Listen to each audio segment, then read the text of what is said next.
Good morning, everybody. Thank you for joining us for the third session of ISV Partner Day, and appreciate those that have just been on the previous one with Richard from GitHub. As we now move into the next session from April at Microsoft, covering implementing Azure DevOps for continuous delivery and automation. At this time, I will happily hand over to April to deliver her session. Hello, everyone. I want to welcome you for attending today. So my name is April Edwards. I'm a senior software engineer at Microsoft. You can find me on Twitter at @theAprilEdwards or on LinkedIn. So as Chris mentioned, everything we're going to be doing today is going to be recorded. I am going to be running live demos. Now, I just want to make everyone aware that as we go into this session, there are some constraints in performance in Azure right now because of the current situation. I do have a backup, but I do like running live DevOps demos. And if it doesn't work, we will DevOps our way through it.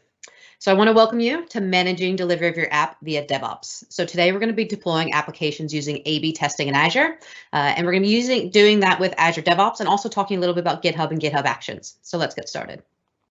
So what are we going to be talking about today? The first thing we're going to be talking about is what is DevOps. We're going to define what DevOps is, and then move into how we start implementing DevOps into our organizations and what DevOps entails. So the people, the process, and the products.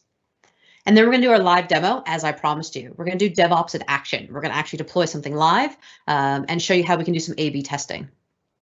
And then we're going to have a little bit of audience participation in the end. So if you do have your mobile phone close to you, please get that out. We will have a little bit of participation in testing our A/B website.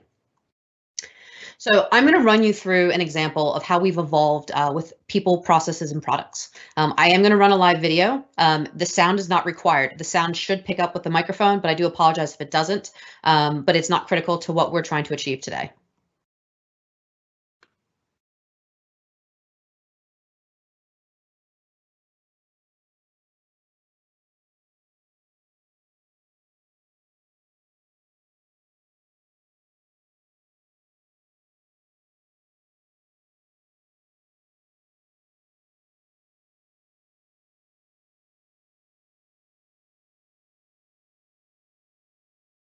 Just to advise April, there's no sound coming through if you wanted to talk over.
So hopefully you heard the audio on that. If not, that's okay. But the reason why I show this video is because this is exactly what DevOps is. If you think of the first part of that video, there are only 4 people accessing that vehicle. 4. And now let's think about your legacy apps. When you went to deploy an application in your data center previously, or maybe you're still doing it today, with your legacy applications, you're going and physically having to go maybe update that application in your data center. Years ago, I used to be able to go to a data center, plug in a USB device, and update my application directly from there. Now we can do most of it remotely, granted, But we need to make multiple changes to our application to get it working. And now in today's world, when we look at the new race car, this is the equivalent of today's world of deploying our applications. This is where everyone wants to be involved when we deploy our applications. So it's no longer just one person going around with a USB device and upgrading those applications. Now we have the developers, the QA teams, the production teams, maybe DBAs and project managers all wanting to be involved when we deploy these applications. And a lot of the times with our developers, they don't even have access to the environments anymore of what they're trying to deploy. So using tools like infrastructure as code, CI/CD, and automation, we can deliver software faster than ever before. Now, if you look at the first video, they were using a hammer to fix that car. We've gone from using a hammer to an air wrench. Our tooling has changed when we deploy things in our environments. And if you look at the very, very back of the car, you see a couple guys doing nothing. They're monitoring the whole situation, say, how can we make this even faster? How can this even be even faster and more efficient pit stop? Now let's look at the guy in the back here in the back left. We have a guy with a jack here, and then we have another guy behind him. They know that jack has failed, so they have a backup jack for the guy holding the primary jack. They are protecting themselves from the instances that hurt them the most. What is DevOps? We have a definition at Microsoft we use, and this definition was developed by a colleague of mine, Donovan Brown. DevOps is the union of people, process, and products to enable continuous delivery of value to our end users. And the word I want to highlight here is value. Yes, we're trying to deliver our products and our software and maybe infrastructure to our teams, but the end goal is to deliver value. So what is DevOps allowing us to do? We have a theory of DevOps, absolutely, but we know it's no longer just a theory because we have actual hard statistical facts. And this slide goes into it. We can see what high-performing companies are achieving. Now I want to take a minute and ask you, how many of you remember Blockbuster? Right? Probably a few of you. Blockbuster's no longer around. They've been replaced by Netflix. And we look at Uber, Netflix, and even Domino's. They're delivering services to their companies and their customers, and they're keeping them ahead of the game because they're able to continually adapt. And we know with these hard statistical facts, these high-performing companies are achieving this because we know they're deploying things like 208 times more frequent deployments, 106 times faster commit to deploy. They're recovering from incidences over 2,600 times faster, and they have a lower change failure rate. And we know that because we have some research that goes on behind the scene, and we can pull those numbers out. And that's why we want to be a high achieving DevOps team. So let's look at the people, the process, and the products. So we're going to start with the people. And people are the most important part of implementing DevOps in your organization, but also the hardest element to address. It's a massive cultural shift in an organization. It has to start from the top down. And we're continuously trying to deliver value at that same time. And a lot of times we have not like for like environments in our infrastructure. So maybe the dev team wants to deploy a new application and they're testing on old, outdated kit. They're not even testing on the same kit. They're not testing on like for like environments.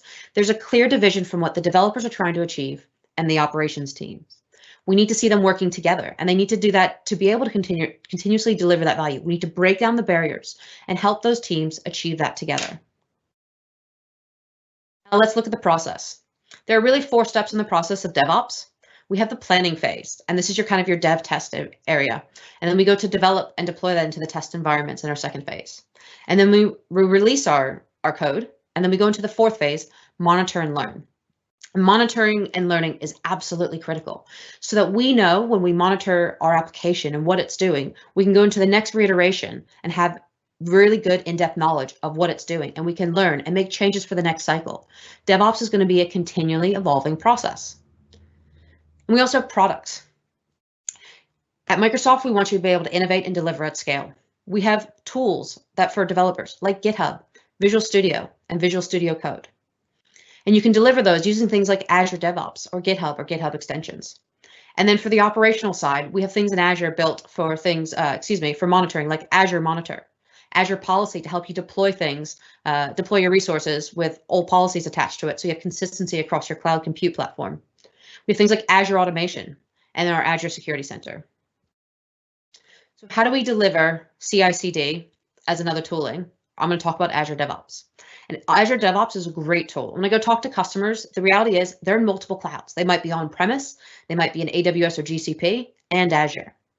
Azure DevOps, the tool, and I apologize for the naming convention because it's confusing with Azure DevOps and DevOps. What we're talking about today, it allows you to develop DevOps for any language and any platform. And I repeat that again, any language, any platform. It's absolutely critical. If you're a Java developer, you can develop your Java code with Azure DevOps. You want to deploy into these multiple cloud situations that your organization is working from. You can do that. I have customers that deploy on-premise and deploy into Azure and maybe into another cloud for specific reasons. And that's fine. You can do that all with one tool. And so how do we do that with Azure DevOps? There are 4 components of Azure DevOps, which we're going to go through in just a minute. So first off, to deliver, we have Azure boards. And this is great. This is being able to track any unit of work that your teams are working on. We can create things like user stories, epics, address features and bugs. And it's very much based on Kanban boards, and you can have swim lanes. You can plan your implementations. You can time things correctly. You can communicate deadlines to your organization. It's a great feature. Next up, we have Azure repos. This is our source control system.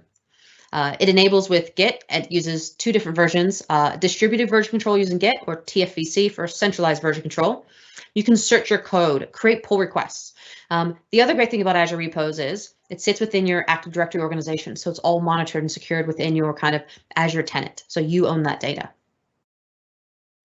Next up, we have Azure Pipelines, and this is our CI/CD pipeline platform. It's fully customizable, and we're going to focus on this today. So when we do our A/B testing, we're going to be leveraging Azure Pipelines. We have Azure Artifacts. This is our artifact repository. Then we have Azure Test Plans, which is our manual test case management system. So a few of you may have heard about an acquisition that Microsoft made quite some time ago with GitHub. We can hook in GitHub into Azure Pipelines. So if your source control is GitHub, we can plug that and deploy that today. And that's exactly what I'm going to show you in a few minutes.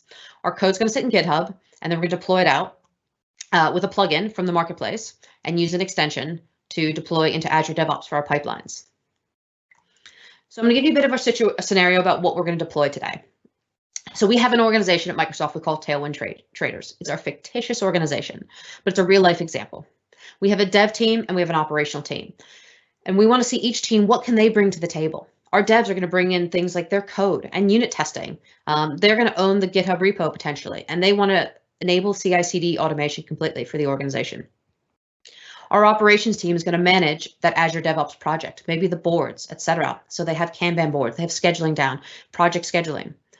They're also going to manage things like our web servers and what I'm going to show you. They're going to manage the scaling. Also, they're going to input into the CI/CD automation, but they're also going to attach things like monitoring and security so that the devs and operations teams can work together using the people, the process, and the products, the tooling.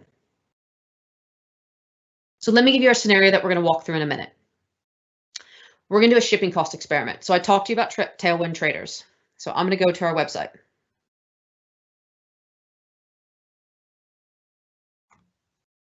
So if you can see on my screen here, we are Tailwind Traders. We have a website, and if you can see at the top here, we offer free shipping. For $100 or over, any customer will get free shipping on their orders. We've been approached by the marketing team, and they want to run a test. They want to say, if we change the shipping threshold, will that change our return on investment? Will that increase customers to spend more with us? That's what they want to know. So they come to us as the IT team and say, can you deliver this? Absolutely, we can. Now we're running into a bank holiday weekend, in theory, in this scenario. So they're coming to us on a Thursday and saying, we need it by tomorrow. So they want to run this over the bank holiday weekend. So we tell them we can absolutely do that because we're a high-performing DevOps organization. So the way this is going to work is that we're going to have our code. I'm just going to pull that up. And this is the code for our front page of our website. So what I want to do today is I want to change our website so that it puts that threshold of, let's say, $250 on our order. But I don't want to deploy to all the users or all the customers that are looking at our website. I want to deploy to half of them. So that's exactly what we're going to do. We're going to enable A/B testing within Azure so that half our customers are going to see the $100 threshold and then other half will see the $250 threshold. And then marketing can take those hard metrics and pull some data from that and know, was the marketing campaign effective over the bank holiday weekend? So let's get started. So I'm in VS Code right now, which is my favorite IDE. So I'm going to go ahead and make a change to my shipping threshold to $250. On the left-hand side here, I have a source control plugin. So what this enables is I can edit all my code that is residing in GitHub, and I can add this extension in and push it back up to my GitHub repo. So I'm just going to make a comment. I'm going to commit my code and sync that over.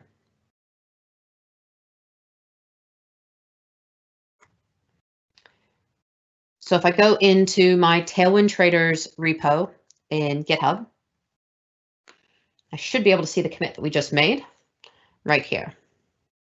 Now, in order to get that into Azure DevOps, to enable our delivery to our whole environment, I'm actually going to the marketplace, and I told you we had these plugins in the marketplace. I'm going to go into the one for Azure Pipelines explicitly.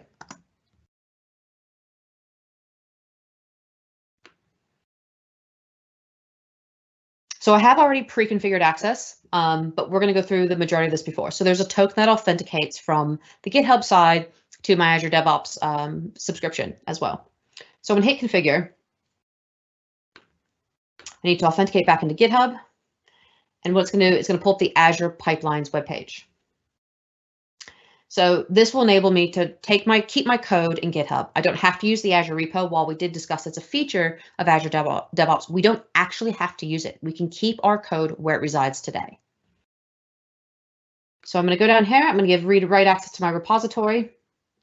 I need to go and reselect my repository to refresh my connection. And what this is going to do, it's going to go to Azure DevOps and basically do its handshake. It's going to use my Microsoft.com account. It's going to go over and authenticate through. Now, when it loads the Azure DevOps, I get to choose where I want to deploy my code to. So it's going to deploy into an existing project or a new project. Our operations team has already given us an organization to work with in Azure DevOps. I'm going to scroll down to that. And then I have two different projects in which I can deploy my application to. So I'm going to go into the demo project, hit continue, and it's authenticating through for me. And this is all using Active Directory on the back end. So I'm going to select a repository. So it has access to my GitHub account. I'm going to go in and click on my repo. And when I do this, it's configuring a YAML for me. Our YAML is basically treating our deployment pipeline as code. Now, it has read my code. It sees that there's some .NET in there. It sees there's some Node.js, etc. So it's picked that up and built us a pipeline. Now, instead of doing it that way, because our organization is a high-performing DevOps organization, I've actually been given a YAML file to use. So this YAML files can provide our CI, our continuous integration of our entire pipeline.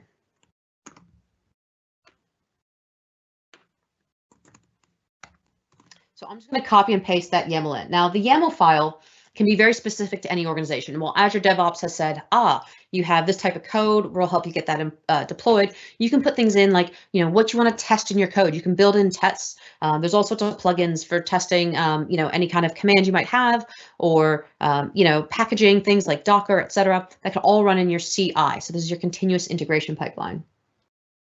So I'm going to go ahead and hit run because I put in my YAML file that my organization's already provided for me. This could have also maybe what type of Windows VMs to deploy and any specific images or anything that your organization might have in its environment. Now, if you've used Azure DevOps before, there's been a little bit of a change. Under pipelines here, there used to be a build pipeline that has gone away, and now they just called it pipelines. But this is effectively our build pipeline. So this is our continuous integration. So right now, we're going to build our code. Our code's going to compile, and we're going to create an artifact that we can then inject into a release pipeline. Now, due to some of the performance in Azure today, this is potentially where we might have some issues with this demo. So I do apologize. I do have a fallback, but just please bear with me. So while this is building our build pipeline, it's going to take our code, it's going to package it, that $250 change, and start getting that ready to deploy into our environment. But I need to actually deploy our release pipeline. Where's it going to go to? This is our continuous delivery mechanism. So if I go to releases here, I'm going to create a new pipeline. So as soon as I do that, it gives me the option on the right-hand side to select a template. Now, we can do all sorts of things with these templates. We can deploy Python, deploy to a Kubernetes cluster, or maybe Node.js. Even if you're going on premise, the IIS website and SQL database deployment gives you that stage and that task to be able to build that out automatically. But I'm going to use the Azure App Service deployment, and I'll show you how that will work in a second. So in Azure DevOps, in this pipeline, we have things called stages. Now, your stages can be, set towards an environment, and then you can run sorts of jobs and tasks underneath that. So I'm going to show you that now. So in this stage, I want to deploy to our staging environment. The reason why is we actually have two different environments in our Tailwind Traders website. So let me show you. We actually are running these in Azure as Azure Web Apps. So they are effectively serverless, they're platform as a service, because we don't want the overhead management of running virtual machines, having to patch and firewalls and all that jazz. So we've just deployed this as platform as a service. And as you can see here, this is all running as a PaaS environment. We also have a staging environment. So we have two environments in our Azure platform. So we want to deploy everything to staging first. When we deploy everything to staging, this will be the initial test of our code. Does it work in staging? Then we can look at deploying it to our production environment. So if I go back to my pipeline here, I want to edit my jobs and my tasks. Now, as soon as I set up the staging environment, stage, if you will, I just need it to authenticate against my Azure subscription. It will give me a list of all the subscriptions that I have access to. I will go ahead and click on that. Now I have an option here to deploy where I want to deploy my application to. So I am going to deploy it to a web app on Windows, but we have options to do web apps for containers, web apps for Linux, even functions, APIs, or mobile apps. But I'm going to do a web app on Windows, and it's going to go into my subscription and go, right, what application services are we going to deploy to? So I mentioned that we have two environments. We actually have three on this one, but we're going to talk about staging and production. I want this to deploy to my staging environment. So it's going to do that. I'm going to save that here. Next up, I'm going to deploy my Azure App Service, and I can configure things more granularly on this agent. So what an agent is, it's basically running a container or an environment. You can run agents locally on virtual machines in your environment or in Azure. This is running on an agent in the cloud. It's a hosted agent. So for me, it's going to be serverless. I don't have any overhead management, and that's exactly what the agent's going to be. So again, I can look at here that it's a web app on Windows. Tailwind Traders staging is the app service name. So it's inherited the job from the task and put in all the metrics for me that I need. I can also configure some other things in here. There's nothing we really need to do at this point in time. So we're going to go back to our pipeline. So once our build completes, we can push our code to staging. But before we push it to staging, I want to add another environment. So I can clone this stage, or I can add a new stage. I'm actually going to clone it. It's going to be a copy of staging. But before we do that, I want to explain a little bit of a feature in Azure Web Apps, which is exactly why we're using them. I'm going to go into my Azure Web App for production here. In Azure Web Apps, we have something called deployment slots. So we want to deploy to multiple environments. So I mentioned we have a staging environment and we have a production environment. But I don't want to maybe go all the way to production just at once, because that could be detrimental to the performance of my application. I actually want to stand up a Canary environment so that I know that once my code is past staging, it's tested, it's working, we know it's valid and it's good. I actually want to run full end-to-end tests, maybe some load balancing, and that's actually where I want to use a Canary environment. So I can replicate my Azure Web App exactly, but we have a feature here called deployment slots. So I click on deployment slots here. Now I've already created our deployment slot, a Canary environment. So we can see that we have these two very explicit environments. And what I want to do for this A/B testing is I want to deploy 50% of our traffic of our end users to our Canary environment, 50% production. What this means is 50% of our users will see the $100 threshold, and the 50% of the users will see our $250 threshold. So I'm going to save the deployment slot, and I've just changed the traffic to go split between those two slots. Now our release pipeline only has the staging environment. So what I want to do is create a Canary environment in Azure DevOps. And I'm going to tell this Canary environment to talk to my production app service here. We're going to save that. And then I'm going to tick the box here that says deploy to slot or app service environment. So where I just showed you that deployment slot, we split the traffic 50-50 using a load balancer. And this is all features built into Azure Web Apps. I'm going to tick the box here to deploy to slot or app service environment. And you can see the resource group that I'm already pointing to. I can see that it's going to point to the production slot. Actually, I want to deploy to the Canary slot. So I'm going to tell it to go to Canary right here. So what I've done is I've taken the same metrics that I did for for staging, pointed to our new Canary environment that's been stood up as a staging slot, and that's where I'll deploy to first. So I'm going to go back to our pipeline. So we have our staging environment and our Canary environment. We still need a production environment. So I'm going to clone our Canary environment, and this will actually be our production stage. And I go into my tasks, just confirm that it's going to go to our production app service. And again, I want it to deploy to our app service slot of production. Let's see if I can get that to refresh.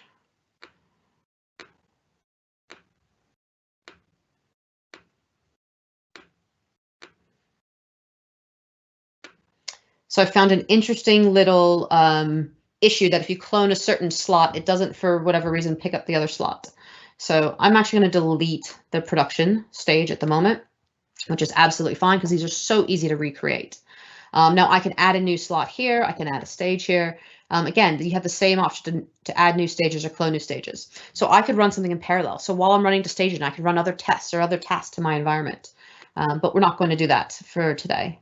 Let me get this to clone. See if I can pick up my production slot again.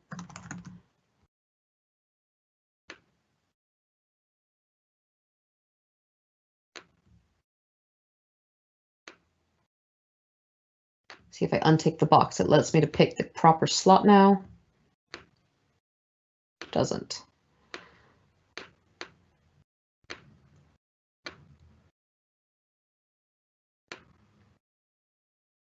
I'm going to delete that stage and recreate it just one more time. Actually, if I clone this stage, I can move it. I believe I can move it over. Nope, it's not letting me do that one either. Okay, so what I'm going to do, actually, just real quick, is remove the Canary stage.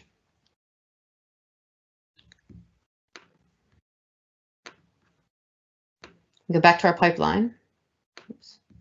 We can delete the whole stage and start again. It'll take 2 seconds. Right. So we have 2 copies of staging. Again, this is going to be our Canary. Just go into our tasks again and just double check our settings.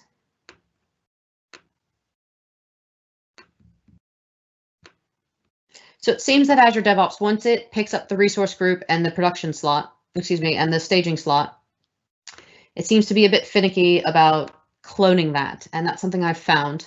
I'm not sure why, but we'll make sure we get a bug request filled out. So we know our Canary slot is there, and let's get production up and running now.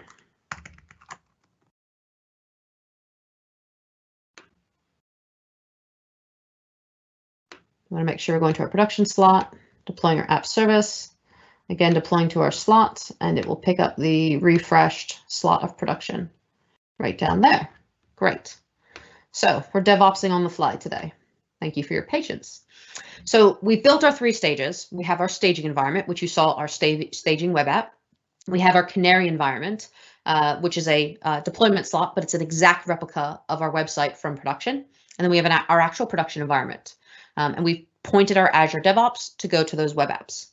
Now, what I want to do is before I deploy, once staging actually deploys, I want to put in a check.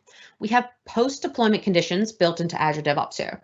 So I can set up what we call a post-deployment approval, so that once staging completes itself, I need to approve it. Now, it doesn't have to be me. It could be, again, anyone, Tailwind traders, it could be a group of people, and they have to approve it. So this is a manual check after staging completes. So you could run a bunch of tests, you could do some performance testing and go, right, staging's complete, yes, then we'll deploy to the next phase. The other thing we can do is enable gates. Gates let you allow evaluation after deployment. So we could do things like checking your Azure policy compliance. So if you have specific policies for security in your Azure subscription, we can absolutely run that. We can invoke an Azure function or REST API. We can do querying our Azure monitor and any alerts we may have seen so we can see the performance end to end. We can also do an auto redeploy. So maybe if there's an issue with our deployment, we can select failures. We can auto redeploy it automatically. I'm just going to put in a post deployment approval and it's going to enable it. So that way, when staging completes, we can't go any further. So I'm going to check on our build. Just going to save everything first. Go check on our build and see how our build's getting on. So as I did mention, there's a little bit of capacity constraint. So this is running for about 5.5 minutes, but it took a few minutes to queue up because I'm using a hosted build agent. I had to wait for one to come available in Azure. And I will say, and I will apologize just with the constraints across data centers right now. This is common at this time of the day in Europe. If we were to run this demo in the US explicitly, we'd have a little bit more capacity because no one's online just yet. So this is running. It's taken about 6 minutes to run our build. I'm going to let it keep going.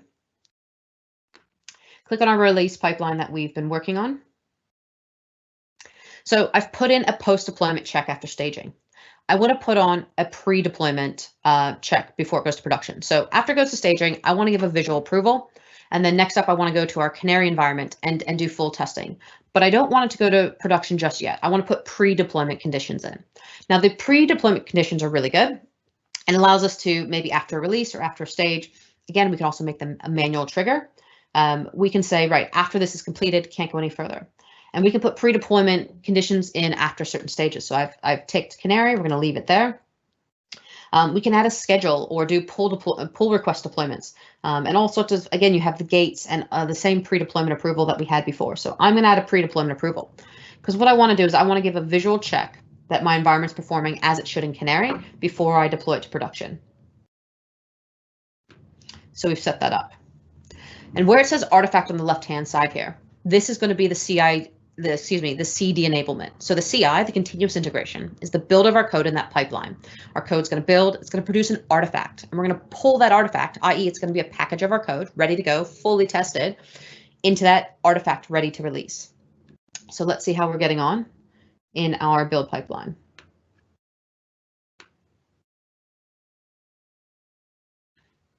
Okay, so while that's still running, I'm going to switch gears a little bit and let that run.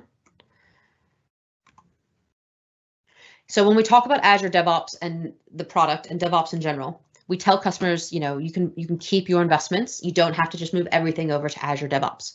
So when we talked about that process enablement, and you have that planning and tracking phase, there are all sorts of tools that you can use. Then we move into the next phase, development and test, release cycle, and monitor and learning. There are various tools that you can use. And if you're using things like Jira, Splunk, Ansible, again, GitHub, GitLab, or any other, things like Bitbucket or Jenkins, you can absolutely keep using those tools. And the really cool thing is, and the reason why I'm a big believer of Azure DevOps is because it encases all of that capability in one place. So if you want to use one tool, this is a great option. You can also integrate any of these tools into Azure DevOps. We have plugins and tasks for all of them. So maybe there's a feature that Jenkins doesn't have that Azure DevOps does. You can absolutely plug that tool in. So let's go and look at our pipeline. It's still running. Great, it's just finished. That was really good timing. So if I go into our release environment, into our pipeline here, I want to edit what we've created. I want to add an artifact. So that build that we just had allows us to pull in that artifact. I'm going to pull in the latest build pipeline. I can choose different versions. I can do a specific branch. I can use tagging, etc. And I have the alias here. So I'm going to add that in. And this little lightning bolt here is our continuous deployment trigger. So in the future, if we make any other changes to our code, whether it be, we want to change our website back, etc., it will then proceed automatically once our code has been submitted. So I'm going to create a release.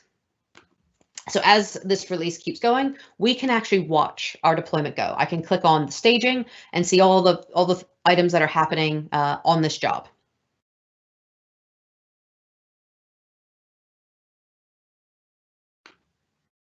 So we can see the staging is queued. I'm going to let that run for a minute.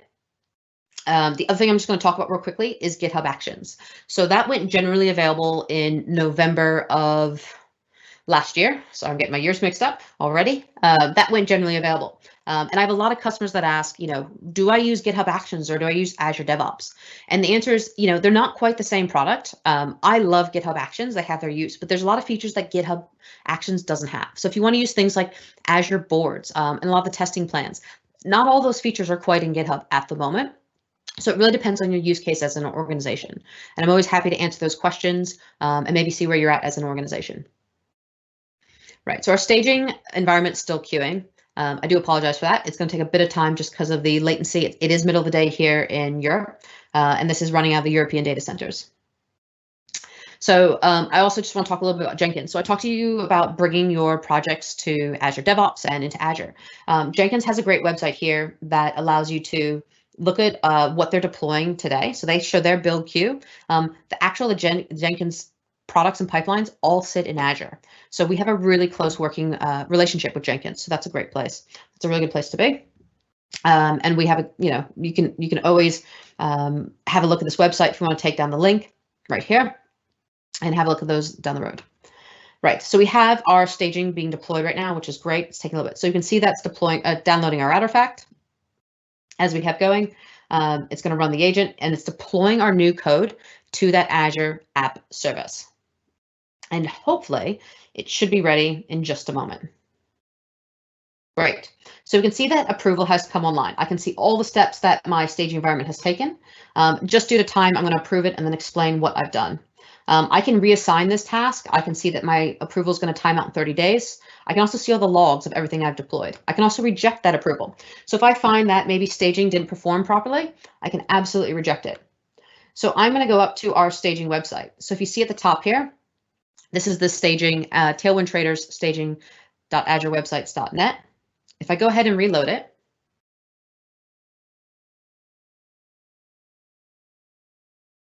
pending my Wi-Fi, we should have a $250 threshold on our shipping on our website.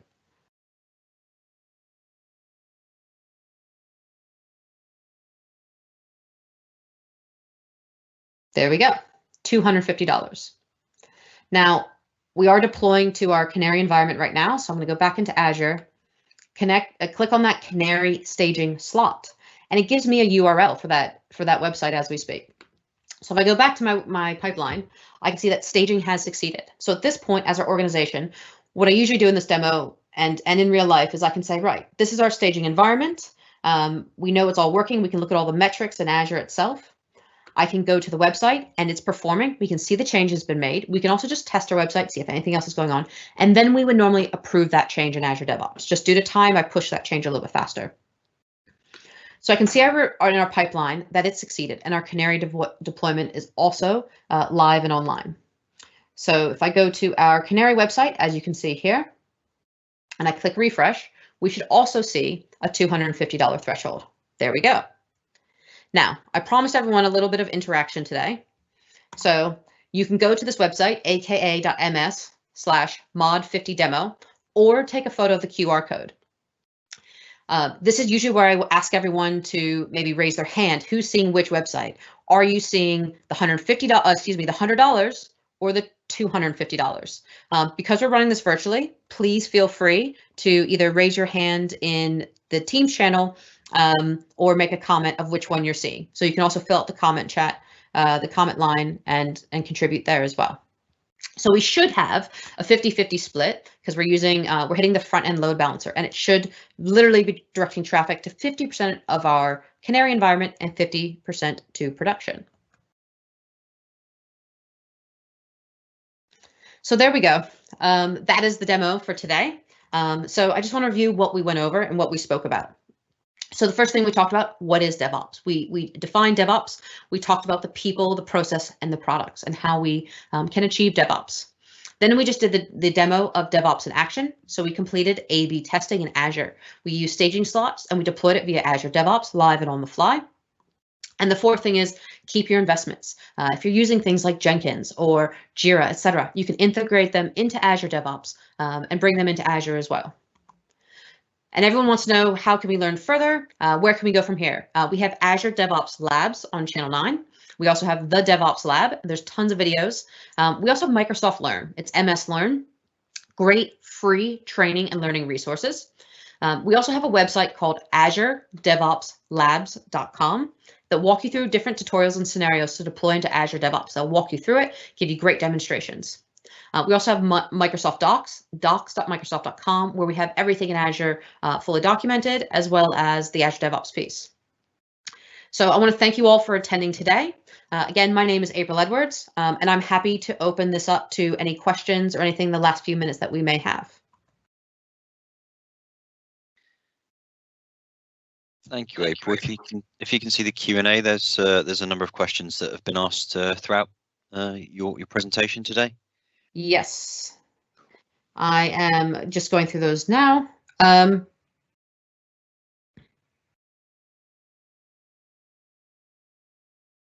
So the question is how to plug in different tooling. Yes, let me open up Azure DevOps. And there's quite a few questions in the queue, and I do realize we only have a few minutes left. And I know there are other talks going on today. I'm happy for everyone to reach out to me, whether it be on LinkedIn, Twitter, and I can, if you ping me a message, I'm happy to answer that as well, because I do realize that there are quite a few questions in the queue. So yes, so how do we bring in other toolings? So when I went to build my build pipeline here, I'm just going to create a new pipeline so we don't break what we've already deployed. Again, I can do this is going from scratch, this is going from ground zero. So this isn't using the plugin.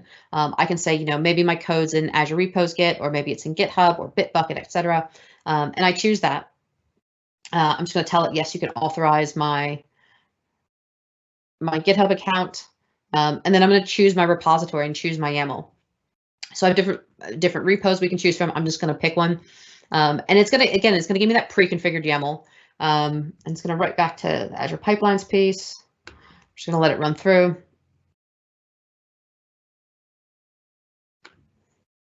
And when I go into this pipeline, I'm going to just show you the marketplace for a lot of these tools. I also want to just kind of say there's two ways. There's a classic editor, and there's the new YAML way of doing it. So we can go into the classic editor, which I'm going to do now. Let me find it.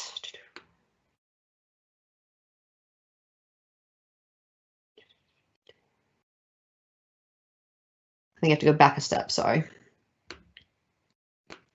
So from the YAML side, you can do it. Okay, it's not gonna let me back out now, but that's okay. I'm just gonna pull a YAML file out and we'll go from there.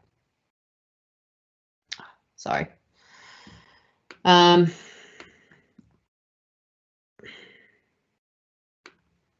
me pick another generic one for you, apologies. But basically you have two ways to do it. So in the pipelines, we can search for, I'm just going to edit this one.